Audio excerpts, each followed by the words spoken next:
আর এই টিকিট আরে ভাই সিটি চেঞ্জ করিয়েন না। আমি দিমো এটা পাঁচ দিব।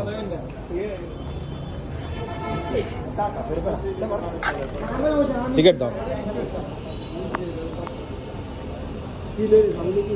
জানি নাই 500 টাকার কথা বললো দাদা। হ্যাঁ কাহিনি করো। হ্যাঁ 500 টাকা বানাইয়া দিচ্ছে 550, এই হচ্ছে অবস্থা।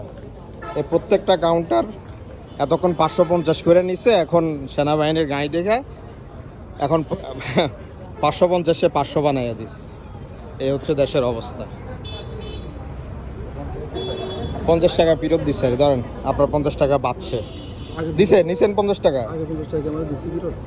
আপনারা দিচ্ছেন এখন 50 টাকা। হ্যাঁ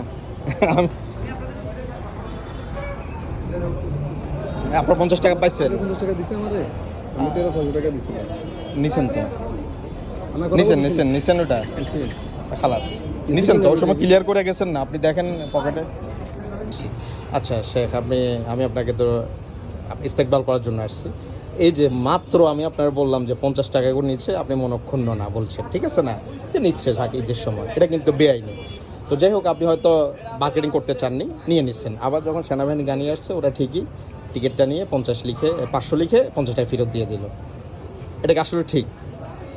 আমি আসলে এটা উচিত না। আইনের প্রতি সবসময় শ্রদ্ধাশীল হওয়া উচিত, দেশের জনগণের বিষয়টাকে বিবেচনা রাখা উচিত যে জনগণ যেতেই হবে, সেজন্য তারা আমাদের কাছে এক ধরনের ঠেকা, সেজন্য আমি আমার মতো করে ব্যবহার করে নিলাম, আমি আমার মতো চাহিদা তৈরি করে আসি, চাহিদা অনুযায়ী ওদের কাছ থেকে অতিরিক্ত টাকা নিলাম, আবার হচ্ছে আইনের লোকের সামনে ভালো সাজলাম। এগুলো ঠিক না। আইনের প্রতি শ্রদ্ধা রেখে, জনগণের প্রতি ভালোবাসা রেখে কাজ করতে হয় এবং যতটুকু দরকার ততটুকু। এই যে একটা লুকোচুরি খেলা, এটা সব জায়গায় চলে, এগুলো ঠিক না। আসতেছি ভাই, যে চলতেছে এখানে অলরেডি চলতেছে। এরা 500 টাকার সিট 550 বিক্রি করতেছে আমাদের চোখের সামনে। এখন যাত্রী ঠিক মতো উঠাচ্ছে না, এই যে একটা হয়রানি। মানে এখন পুরো একদম ভালো হয়ে গেছে। একটু আগেও তারা 500 টাকা 550 করে বিক্রি করতেছিল। আমি যখন তাকে প্রশ্ন করলাম, উনি বলতেছে যে আপনার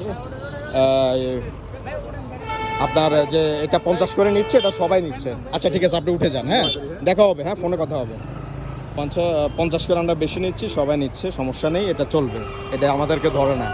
ইতিমধ্যেই সেনাবাহিনীর গাড়ি চলে আসছে, মানে একদম তার উত্তরে ক্ষতিতে টিকিট নিয়ে 50 করে নিচ্ছে। ঠিক আছে, এই হচ্ছে আমাদের দেশের অবস্থা। এই যে এখানে এখনো আপনার চলতেছে অলরেডি 50 করে। ওরা বাড়তি নেওয়ার পর যখন প্রশ্ন করছে, তখন